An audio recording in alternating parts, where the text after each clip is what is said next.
ದೇವತೆಗಳು ಮುನಿಸಿಕೊಳ್ತಾರ? ಜನರು ಮಾಡಿದ ಸಣ್ಣ ತಪ್ಪಿಗೆ ಕಾಟ ಕೊಡ್ತಾರ? ಹೌದು ಅಂತ ಹೇಳ್ತಾ ಇದ್ದಾರೆ ಆ ಊರಿನ ಜನ. ಜನರು ಮಾಡಿದ ಒಂದು ಸಣ್ಣ ತಪ್ಪಿಗೆ ದೇವತೆಗಳು ಮುನಿಸಿಕೊಂಡು ರಾತ್ರಿ ಗೆಜ್ಜೆ ಕಟ್ಕೊಂಡು ಓಡಾಡ್ತಾ ಇದ್ದಾರಂತೆ. ಈ ಗೆಜ್ಜೆ ಸದ್ದು ಇದೀಗ ಆ ಊರಿನ ಜನರನ್ನ ಆತಂಕಕ್ಕೆ ದೂಡಿದೆ. ಜನ ಭಯಭೀತರಾಗಿದ್ದಾರೆ. ಹಾಗಾದ್ರೆ ಇದು ನಿಜಾನಾ? ದೇವತೆಗಳು ಮುನಿಸಿಕೊಳ್ತಾರಾ, ಕಾಟ ಕೊಡ್ತಾರಾ ಅನ್ನುವಂತಹ ಪ್ರಶ್ನೆಗಳು ಕೂಡ ಇದೆ. ಹಾಗಾದ್ರೆ ಇದು ಎಲ್ಲಿ ನಡೆದಿದ್ದು, ಏನಿದು ಘಟನೆ ಅನ್ನುವ ಕಂಪ್ಲೀಟ್ ಡೀಟೇಲ್ಸ್ ಇಲ್ಲಿದೆ.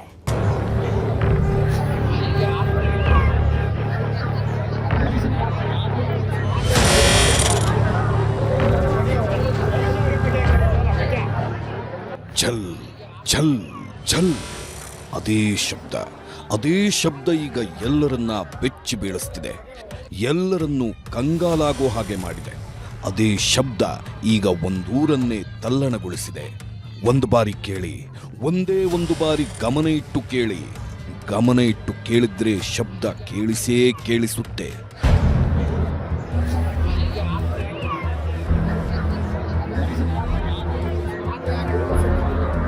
ಅಲ್ಲಿ ಶಬ್ದ ಮಾತ್ರ ಕೇಳ್ತಿದೆ, ಆದ್ರೆ ಯಾರೂ ಅಲ್ಲಿಲ್ಲ. ಅಲ್ಲಿನ ಜನರಿಗೆಲ್ಲ ಶಬ್ದ ಕೇಳ್ತಾ ಇದ್ದು, ಶಬ್ದ ಬರೋ ಜಾಗದಲ್ಲಿ ಯಾರೊಬ್ಬರೂ ಅಲ್ಲಿ ಕಾಣಿಸ್ತಾ ಇಲ್ಲ. ಈ ದೃಶ್ಯ ನಿಜಕ್ಕೂ ಬೆಚ್ಚಿ ಬೀಳಿಸುತ್ತೆ. ಅಲ್ಲಿನ ಜನರು ಆ ಶಬ್ದ ಕೇಳಿ ಭಯ ಪಡ್ತಾ ಇದ್ದಾರೆ. ತಾವು ಮಾಡಿದ ಅದೊಂದೇ ತಪ್ಪು ಇದಕ್ಕೆಲ್ಲ ಕಾರಣ ಆಯ್ತಾ ಅಂತ ಕಂಗಾಲಾಗಿದ್ದು, ಮುಂದೇನು ಮಾಡಬೇಕು ಅನ್ನೋದು ಕೂಡ ಅವರಿಗೆ ತೋಚ್ತಾ ಇಲ್ಲ.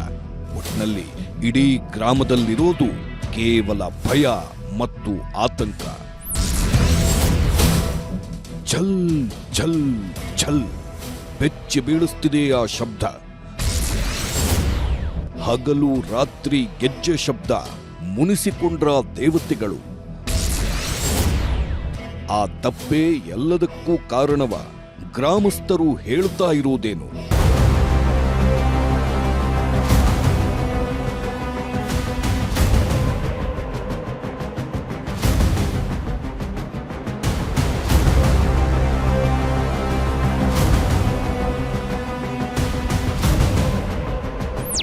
ಜನರಲ್ಲಿ ಆತಂಕವಿದೆ. ಆ ಗೆಜ್ಜೆ ಶಬ್ದ ಅವರಲ್ಲಿ ಭಯ ಉಂಟು ಮಾಡುತ್ತಿದೆ.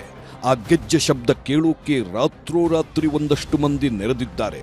ಶಬ್ದ ಕೇಳಿದ್ಮೇಲೆ ಮತ್ತಷ್ಟು ಭಯ ಅವರನ್ನ ಕಾಡ್ತಿದೆ. ಗದಗ ಜಿಲ್ಲೆ ಮುಂಡರ್ಗಿ ತಾಲೂಕಿನ ಕೊರ್ಲಹಳ್ಳಿ ಗ್ರಾಮ ಒಂದು ರೀತಿಯಲ್ಲಿ ಭಯದಲ್ಲಿ ಒದ್ದಾಡ್ತಾ ಇದೆ. ಹೌದು, ಜನರು ಕೂಡ ಮುಂದೇನು ಮಾಡಬೇಕು ಅಂತ ಗೊತ್ತಾಗದೆ ತೊಳಲಾಡ್ತಾ ಇದ್ದಾರೆ. ಅಲ್ಲಿನ ಜನರೆಲ್ಲರೂ ಕೂಡ ಇದು ದೇವತೆಗಳ ಕೆಲಸನೇ ಅಂತ ನಂಬಿಕೊಂಡಿದ್ದಾರೆ. ದೇವತೆಗಳೇ ಈ ರೀತಿ ಓಡಾಡ್ತಾ ಇರೋದ್ರಿಂದ ಈ ಶಬ್ದ ಬರ್ತಿದೆ ಅಂತ ಅಂದ್ಕೊಂಡಿದ್ದು, ತಾವು ಮಾಡಿರೋ ಅದೊಂದು ತಪ್ಪೇ ಇದಕ್ಕೆಲ್ಲ ಕಾರಣ ಅಂತ ಊಹಿಸಿಕೊಂಡಿದ್ದಾರೆ. ಇಲ್ಲಿ ಇನ್ನೊಂದು ವಿಚಾರವಿದೆ. ದೇವತೆಗಳ ಕಾಲಿನ ಗೆಜ್ಜೆಯ ಶಬ್ದ ಕೇಳಿ ಬರ್ತಾ ಇರೋದು ದೇವತೆಗಳ ದೇವಸ್ಥಾನದಲ್ಲಿ ಅಲ್ಲ, ಆಂಜನೇಯನ ದೇವಸ್ಥಾನದಲ್ಲಿ. ಹನುಮನ ದೇಗುಲದಲ್ಲಿ ನಿಗೂಢ ಗೆಜ್ಜೆ ಸದ್ದು. ಅದೊಂದೇ ತಪ್ಪೇ ಇದಕ್ಕೆಲ್ಲ ಕಾರಣವಂತೆ. ಇದು ಕೊರ್ಲಹಳ್ಳಿ ಗ್ರಾಮ. ಇಲ್ಲಿ ಕೆಲವೇ ದಿನಗಳಲ್ಲಿ ಜಾತ್ರೆಯೊಂದು ನಡೆಯಲಿದೆ.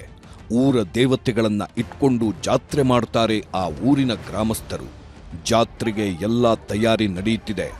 ಆದ್ರೆ ಇಷ್ಟರಲ್ಲೇ ಅಲ್ಲೊಂದು ಘಟನೆ ನಡೆದು ಹೋಗಿದೆ. ಅಮಾವಾಸ್ಯೆಯ ದಿನ ದುರ್ಗಮ್ಮ ದೇವಿ ಮೂರ್ತಿ ವಿರೂಪಗೊಂಡಿದೆ. ದೇವಿಯ ಮುಂದೆ ಇಟ್ಟಿದ್ದ ದೀಪದಿಂದ ಬೆಂಕಿ ಹೊತ್ಕೊಂಡು ದೇವಿಯ ಮೂರ್ತಿಗೆ ಹಾನಿಯಾಗಿದೆ. ಆದ್ದರಿಂದ ಹೊಸ ಮೂರ್ತಿಯೊಂದನ್ನ ತರಿಸೋಕೆ ಗ್ರಾಮಸ್ಥರು ಪ್ಲಾನ್ ಮಾಡಿದ್ದಾರೆ. ಅಲ್ಲಿ ಉಳಿದಿದ್ದ ಮಾಯಮ್ಮ ಮತ್ತು ಗಾಳಮ್ಮ ದೇವಿಗೆ ಬಣ್ಣ ಹಚ್ಚೋಕೆ ಕೂಡ ಮುಂದಾಗಿದ್ದಾರೆ. ಆದ್ರೆ ಇಲ್ಲೊಂದು ಅಚಾತುರ್ಯ ನಡೆದು ಹೋಗಿದ್ಯಂತೆ. ಅದೇ ಅಚಾತುರ್ಯದಿಂದಲೇ ದೇಗುಲದಲ್ಲಿ ಗೆಜ್ಜೆನಾದ ಕೇಳಿಸ್ತಾ ಇದೆ ಅಂತಿದ್ದಾರೆ ಗ್ರಾಮಸ್ಥರು. ಪ್ರತಿ ಊರ ಹಬ್ಬಕ್ಕೆ ದೇವಿಯ ಮೂರ್ತಿಗಳಿಗೆ ಬಣ್ಣ ಹಚ್ಚೋದು ಅಲ್ಲಿನ ಸಂಪ್ರದಾಯ. ದುರ್ಗೆಯ ಮೂರ್ತಿಯನ್ನ ಬೇರೆ ತರಿಸೋಕೆ ಮುಂದಾಗಿದ್ದ ಗ್ರಾಮಸ್ಥರು ಉಳಿದ ದೇವರುಗಳಾದ ಗಾಳಮ್ಮ ಮತ್ತು ಮಾಯಮ್ಮಗೆ ಆಂಜನೇಯನ ದೇವಸ್ಥಾನದಲ್ಲಿಟ್ಟು ಬಣ್ಣ ಬಳಿಯೋಕೆ ಮುಂದಾಗಿದ್ದರು. ಆಂಜನೇಯನ ದೇವಸ್ಥಾನದಲ್ಲಿ ಬಣ್ಣ ಹಚ್ಚೋದು ಶುರು ಮಾಡಿಕೊಂಡಿದ್ದ ಕೆಲಸಗಾರರು ಅರ್ಧಕ್ಕೆ ಕೆಲಸ ನಿಲ್ಲಿಸಿ ಯಲ್ಲಮ್ಮ ದೇವಿ ಜಾತ್ರೆಗೆ ಹೋಗಿದ್ದಾರೆ. 2 ದಿನ ಬಣ್ಣ ಹಚ್ಚೋದು ವಿಳಂಬವಾಗಿದೆ. ಆದ್ದರಿಂದ ಇದೇ ಕಾರಣಕ್ಕೆ ಮುನಿಸ್ಕೊಂಡಿರೋ ದೇವತೆಗಳು ರಾತ್ರಿಯೆಲ್ಲ ಓಡಾಡ್ತಾ ಇದ್ದಾವಂತೆ. ಅದೇ ಕಾರಣಕ್ಕೆ ಆಂಜನೇಯನ ದೇವಸ್ಥಾನದಲ್ಲಿ ಗೆಜ್ಜೆ ಶಬ್ದ ಕೇಳಿ ಬರ್ತಾ ಇದೆಯಂತೆ. ಇದು ಗ್ರಾಮಸ್ಥರ ಆತಂಕಕ್ಕೆ ಕಾರಣವಾಗಿದೆ. ದೇವತೆಗಳ ಗೆಜ್ಜೆನಾದಕ್ಕೆ ಹಗಲು ರಾತ್ರಿ ಎನ್ನದೇ ಗ್ರಾಮಸ್ಥರು ಬೆಚ್ಚಿ ಬಿದ್ದಿದ್ದಾರೆ. ನಮ್ಮೂರ ಹನುಮಪ್ಪಲ್ಲಿ ಮಾಯಮ್ಮ ದುರ್ಗಮ್ಮನ ಬಣ್ಣ ಕೊಟ್ಟಿದ್ರಿ. ಆ ಬಣ್ಣವನ್ನು ಬಂದಿಲ್ಲ ಅವ್ರು ಬಣ್ಣ ಕೊಡೋಕೆ. ಅವ್ರು ಬರ್ಲಿಕ್ಕೆ ಗುಡಿಯಲ್ಲಿ ಗೆಜ್ಜೆ ಸಪ್ಪಳ ಸೌಂಡ್ ಕೇಳ್ತಾರೆ. ಆ ಸೌಂಡಿಗೆ ಜನಸಂಖ್ಯೆ ಎಲ್ಲ ಇದನ್ನು ಭಯ ಪಟ್ಕೊಂಡಾಗ ಆ ಭಯ ಪಟ್ಕೊಂಡ್ಕೆ ಈಗ ಎಲ್ಲರೂ ದೈದಾರು ಬಂದು ಅದಕ್ಕೆ ಏನು ಅನ್ನೋದು ಮಾಡ್ಬೇಕ್ರಿ. ಎಲ್ಲ ಇದನ್ನು ಮಾಡಿ ಬಣ್ಣ ಕೊಡಿಸಿ ಆಕಿನ ಊರೊಳಗೆ ಜಾತ್ರೆ ಮಾಡಿಸ್ಬೇಕ್ರಿ. 5 ವರ್ಷಕ್ಕೊಮ್ಮಕತ್ರಿ. 5 ವರ್ಷಕ್ಕೊಮ್ಮೆ ಜಾತ್ರೆ ಮಾಡ್ತಾರೆ. ಅದನ್ನ ಈಗೆಲ್ಲ ದೈದ ಕಲಿತು ಅದನ್ನೇನು ಶಾಂತಿ ಮಾಡೋದು ಮಾಡ್ಬೇಕು. ಕೊರ್ಲಹಳ್ಳಿ ಗ್ರಾಮದ ಜನರು ದುರ್ಗಮ್ಮ, ಮಾಯಮ್ಮ ಹಾಗೂ ಗಾಳಮ್ಮ ದೇವಿ ಜಾತ್ರೆಯನ್ನ ಫೆಬ್ರವರಿ ತಿಂಗಳಲ್ಲಿ ಮುಗಿಸೋಕೆ ತೀರ್ಮಾನ ಮಾಡಿಕೊಂಡಿದ್ರು. ಅದಕ್ಕಾಗಿ ಭರ್ಜರಿ ಸಿದ್ಧತೆಯನ್ನೂ ನಡೆಸ್ತಾ ಇದ್ರು.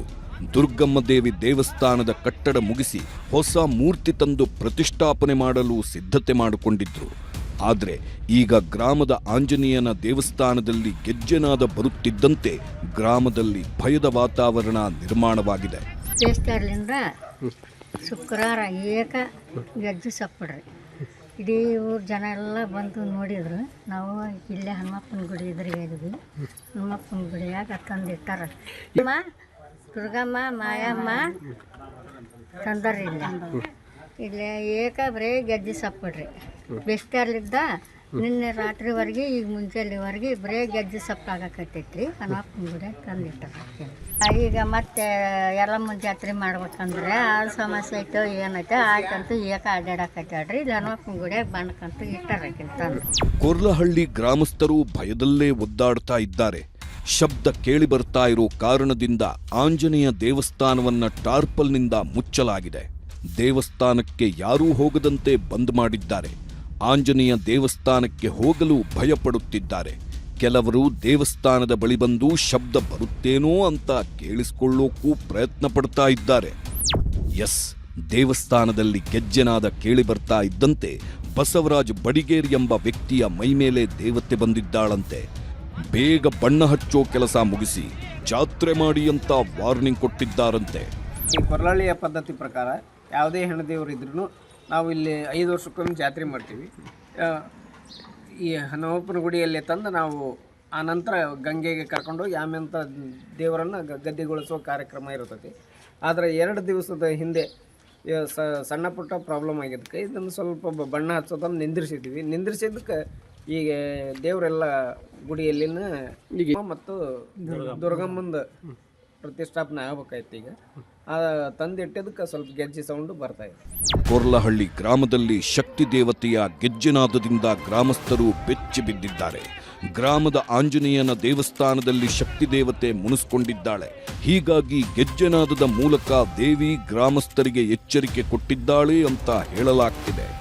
ಇನ್ನೊಂದು ಆಯಾಮದಲ್ಲಿ ಹೇಳೋದಾದ್ರೆ ದೇವರು ಗೆಜ್ಜೆ ಶಬ್ದ ಮಾಡೋದು ಯಾರದ್ದೋ ಕುತಂತ್ರ ಅಂತ ಹೇಳಲಾಗ್ತಿದ್ದು, ದೇವತೆಗಳೇ ಗೆಜ್ಜೆ ಶಬ್ದ ಮಾಡ್ತಾ ಇರೋದು ವೈಜ್ಞಾನಿಕವಾಗಿ ಅಸಾಧ್ಯ. ಗೆಜ್ಜೆ ಶಬ್ದ ಕೇಳಿ ಬಂದಾಗ ಗೆಜ್ಜೆ ಶಬ್ದವನ್ನ ಬೆನ್ನತ್ತಿದ್ರೆ ಸತ್ಯ ಗೊತ್ತಾಗೋದು 100% ಸತ್ಯ.